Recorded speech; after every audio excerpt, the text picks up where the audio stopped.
Hello বন্ধুরা, আমি চয়ন কোলে। আশা করি আপনারা সবাই ভালো আছেন। আজকে আপনাদের সাথে একটা স্টক শেয়ার করব, যে স্টকটা প্রায় 4 বছর পরে তার আইপিও প্রাইসকে ব্রেক করছে। মানে আইপিও প্রাইসকে সে ব্রেকআউট করছে। এবার আইপিও ব্রেকআউট বিষয়টা কি? আইপিও ব্রেকআউট হলো কোনো কোম্পানি যখন তার আইপিও নিয়ে আসে, মানে প্রথমবার সে বাজারে যখন লিস্ট হয় তখন অনেকে ইনভেস্ট করে। কিন্তু তার আগেও অনেক ইনভেস্টাররা, মানে আইপিও আসার আগেও, বাজারে লিস্ট হওয়ার আগেও সেই কোম্পানিতে অনেক ইনভেস্টাররা আগে থেকে ইনভেস্ট করে রাখে। এবার একটা ভালো ভ্যালুয়েশনে যখন আইপিও আসে, তখন যারা পুরনো ইনভেস্টার আছে তারা তাদের প্রফিট বুকিং করার জন্য বাজারেতে তাদের শেয়ার কন্টিনিউয়াস বিক্রি করতে থাকে। সব কোম্পানিতেই যে বিক্রি করে দেয় তা নয়, কিন্তু অনেক কোম্পানি থাকে যে কোম্পানিতে অনেক ইনভেস্টাররা তারা মনে করে 7 বছর, 8 বছর, 10 বছর এই কোম্পানিতে আমরা আগে থেকেই টাকা লাগিয়ে রেখেছি। তো এবার আমাদের প্রফিট করার টাইম এসে গেছে। তো অনেক ইনভেস্টাররা এই আইপিও আসার পরে কোম্পানি থেকে বেরিয়ে যায়, শেয়ার বাজারে বিক্রি করতে থাকে। এবার পুরনো ইনভেস্টারদের হিউজ পরিমাণ সেল অফের কারণে কি হয়, স্টকটার প্রাইসটা পড়তে থাকে। মানে বাজারে অতটা চাহিদা থাকে না যতটা এখানে সেল অফ হয়। তো আপনারা লক্ষ্য করে দেখবেন যে অনেক আইপিওই আসার পরে স্টকের দামটা অনেক পড়ে যায়। তার একটাই কারণ, সেটা হলো পুরনো ইনভেস্টাররা এতে সেল অফ করতে থাকে। এবার এই পুরনো ইনভেস্টাররা যখন সেল অফ করে, প্রাইসটা যখন পড়তে থাকে, তখন যারা আইপিওতে টাকা লাগিয়েছে, মানে যারা আইপিওতে অ্যাপ্লাই করে অ্যালট পেয়েছে, তারাও কিন্তু ভয়ে সেল অফ করতে থাকে। তার ফলে ওই সমস্ত স্টকগুলোতে আরও ব্রুটাল একটা মানে প্রাইসের ড্রপ দেখা যায়। কোনো কোনো স্টক 40%, 50% পর্যন্ত পড়ে যায় তাদের আইপিও প্রাইসের লেভেল থেকে। কিন্তু এই সেল অফটা তো আর কন্টিনিউয়াস চলতে পারে না। যে পুরনো সেলাররা, পুরনো ইনভেস্টাররা যখন সেল অফ শেষ হয়ে গেল, যারা আইপিওতে ইনভেস্ট করেছিল তাদের সেল অফ যখন শেষ হয়ে গেল, তখন আস্তে আস্তে সেই স্টকটার প্রাইসটা একটু স্টেবিলাইজ হয়, নিচে গিয়ে একটা ভালো বেস বানায়। সেই বেস থেকে স্টকের প্রাইসটা, যখন কোম্পানি আরো ভালো পারফর্ম করে, তখন ওই স্টকে নতুন ইনভেস্টাররা ইনভেস্ট করতে শুরু করে। কারণ যদি কোম্পানিতে কোনো প্রবলেম না থাকে, কোম্পানি যদি ভালো পারফরমেন্স করে, তাদের নেট প্রফিট, তাদের রেভিনিউ যদি বাড়তে থাকে, তখন অন্য অনেক ইনভেস্টর যারা এখনো ইনভেস্ট করতে সুযোগ পায়নি, তারা ওই স্টকটাতে ইনভেস্ট করা শুরু করে ওই সেল অফের পরে। এবার এই সমস্ত স্টকগুলোতে কি হয়, যখন সেলার আস্তে আস্তে কমে আসছে, এবার বায়ার ইন্টারেস্ট জাগতে শুরু করেছে, তখন আস্তে আস্তে সেই প্রাইসটা আবার বাড়তে শুরু করে। এবার বাড়তে বাড়তে বাড়তে গিয়ে যখন যে প্রাইসে আইপিও এসেছিল, সেই প্রাইসটা তো একটা রেজিস্ট্যান্স লেভেল অলরেডি চার্টে হয়েই আছে। তার কারণ যারা স্টকটাতে এখনো সেল অফ করেনি, যারা আইপিও প্রাইসে এই স্টকটা নিয়েছিল, তারা ধরে বসে আছে, এবং তার সাথে সাথে নতুন ইনভেস্টাররাও এই কোম্পানিতে ইনভেস্ট করা শুরু করছে। তাই স্টকটার প্রাইসটা বাড়তে বাড়তে যখন আইপিও প্রাইসকে ব্রেক করে, মানে যে প্রাইসে আইপিও এসেছিল সেই প্রাইসকে যখন ব্রেক করে, সেখান থেকে এই স্টকগুলো কিন্তু একটা ভালো রিটার্ন আমাদের দেয়। চলুন আপনাদেরকে দুটো স্টক দেখাই, যে দুটো স্টক আইপিও আসার পরে পড়ে গিয়েছিল তাদের দামগুলো, কিন্তু আবার যখন সেই আইপিও প্রাইসকে ব্রেক করলো, তারা আমাদেরকে কেমন রিটার্ন দিয়েছিল। দেখুন বন্ধুরা, এটা আমি খুলেছি ইটারনাল বা জোম্যাটোর চার্ট। মানে আগে নাম ছিল জোম্যাটো, এখন হয়ে গেছে ইটারনাল। তো এটা ইটারনালের আমি মান্থলি চার্ট খুলেছি। দেখুন মান্থলি চার্টে দেখাচ্ছে 2021 সালের জুলাই মাসে জোম্যাটোর একটা আইপিও এসেছিল। এবার আইপিও আসার পরে আমি ওই যে বললাম, যারা পুরনো ইনভেস্টার আছে তারা তাদের শেয়ারগুলো সেল অফ করে, তারা প্রফিট বুক করার চেষ্টা করে। তার ফলে কিরকম স্টকের প্রাইসটা পড়ে গিয়েছিল। তো এই আইপিওটা এসেছিল 116 টাকার লেভেলে।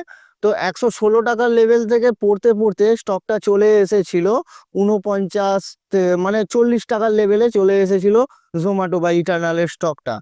কিন্তু তারপরে দেখুন, মানে যখন সেল অফটা শেষ হলো, যারা আইপিওতে ইনভেস্ট করেছিল তাদের সেল শেষ হয়ে গেল, যারা পুরনো ইনভেস্টার আছে তাদের সেল শেষ হয়ে গেল।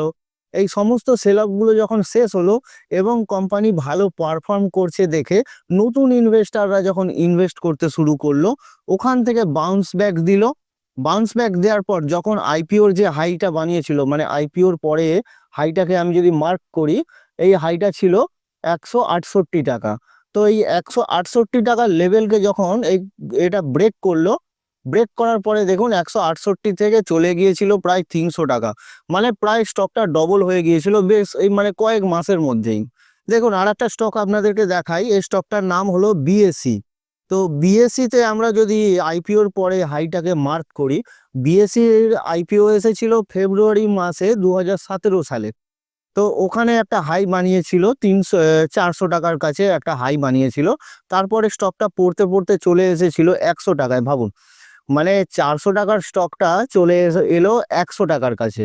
তো 100 টাকার পর থেকে মানে যখন সবার সেল শেষ হয়ে গেল, পুরনো ইনভেস্টাররা সেল অফ শেষ করে দিল, আইপিওতে যারা মানে ইনভেস্ট করেছিল, যারা ভয় পেয়ে তখন মানে সেল করলো, সেই সমস্ত যত সেলার আছে, যত উইক হ্যান্ড আছে, সব যখন শেষ হয়ে গেল, সেই শেষ হওয়ার পরে যখন এই আইপিওর মানে হাইটাকে ব্রেক করলো 400 টাকার কাছে, তো দেখুন 400 টাকার পরে উঠে গেল প্রায়, স্টকটা দেখুন উঠেছিল প্রায় 1000 টাকার কাছে। মানে আড়াই গুণ হয়ে গেল।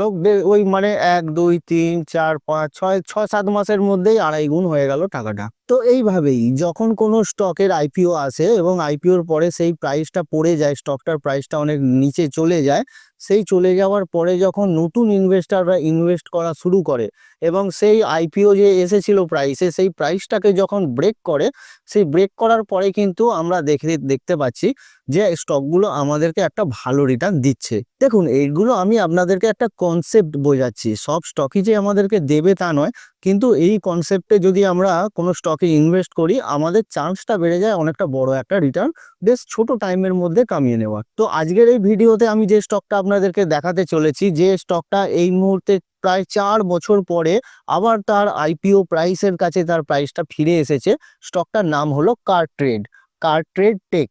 তো কার্টেড ট্রেকে দেখুন একটা আইপিও এসেছিল 2021 সালে আগস্ট মাসে। তো আগস্ট মাসে 2021 সালে যখন আইপিও হিট করে, তখন দাম চলছিল 1600 টাকার কাছে, 1599 টাকার কাছে এর দাম চলছিল। এবার দেখুন কিভাবে ব্রুটাল সেল অফ হয়েছে। তো সেই সেল অফের পরে স্টকটার দাম চলে গিয়েছিল 384 টাকায়। ভাবুন, 1600 টাকার স্টকটা সেল হতে হতে চলে এলো 384 টাকা, লো করেছিল 340 টাকার কাছে লো বানিয়ে দিয়েছিল অল টাইম। তারপরে দেখুন স্টকটা কিভাবে মানে নতুন ইনভেস্টাররা আবার ইনভেস্ট শুরু করে এবং স্টকটা ভালো পারফর্ম করতে শুরু করে, ফান্ডামেন্টাল ভালো হয়, সেলস প্রফিট সবই বাড়তে শুরু করে। তো এখন এই মুহূর্তে দাঁড়িয়ে আমরা যদি এই ইউ শেপের চার্টটাকে দেখি, তো ইউ শেপের চার্টটায় আমরা দেখতে পাচ্ছি স্টকটার দাম এখন চলছে 1768 টাকা। মানে স্টকটা তার আইপিওর যে লেভেলটাকে আমি যদি মার্ক করি, তো এই আইপিও লেভেলটাকে ছেড়ে এই মুহূর্তে বেরিয়ে যাচ্ছে এই স্টকটা। দেখুন, এটা কোনো রেকমেন্ডেশন নয়, মানে আমি বলছি না যে আপনারা এই স্টকটাতে ইনভেস্ট করে দিন। আমি বলতে চাইছি এই রকম স্টকগুলোকে আপনারা নিজেদের ওয়াচ লিস্টে রাখতে পারেন এবং দেখতে পারেন যে কিভাবে এই ধরনের স্টকগুলো আমাদেরকে একটা বড় রিটার্ন দেয়। এবার কথা হলো যে আমরা এই ধরনের স্টকগুলো থেকে কিভাবে একটা ট্রেড নেব, মানে এই স্টকগুলোতে আমরা যদি এন্ট্রি করি, কি তার টার্গেট হবে, কি তার স্টপ লস হবে, এই নিয়ে আমি একটা ডিটেলস ভিডিও বানিয়ে রেখেছি। আমার ব্রেকআউটের ভিডিওটা আপনারা গিয়ে চেক করতে পারেন, আমি আই বাটনে দিয়ে দেব বা আমি ডেসক্রিপশানেও দিয়ে দেবো ভিডিওটা। তো ব্রেকআউটকে কিভাবে প্লে করতে হয়, মানে কোথায় আমাদের টার্গেট হওয়া উচিত, কিভাবে আমাদের স্টপ লস রাখা উচিত, কোথায় এন্ট্রি হওয়া উচিত, এই সমস্ত বিষয়গুলোকে ডিটেলসে বোঝানোর জন্য আমি ব্রেকআউটের ভিডিওটা বানিয়ে রেখেছি। তো আপনাদের যদি মনে হয় এই ধরনের ট্রেড আপনারা নিতে চান, তাহলে আপনারা ওই ভিডিওটা আপনারা দেখতে পারেন। তো বন্ধুরা, ভিডিওটা ভালো লাগলে একটা লাইক করে দিন, আর এই ধরনের আরো ভিডিও দেখার জন্য আমার চ্যানেলটাকে সাবস্ক্রাইব করে নিন। ধন্যবাদ। দেখা হচ্ছে এইরকমই আরো একটা ভিডিও।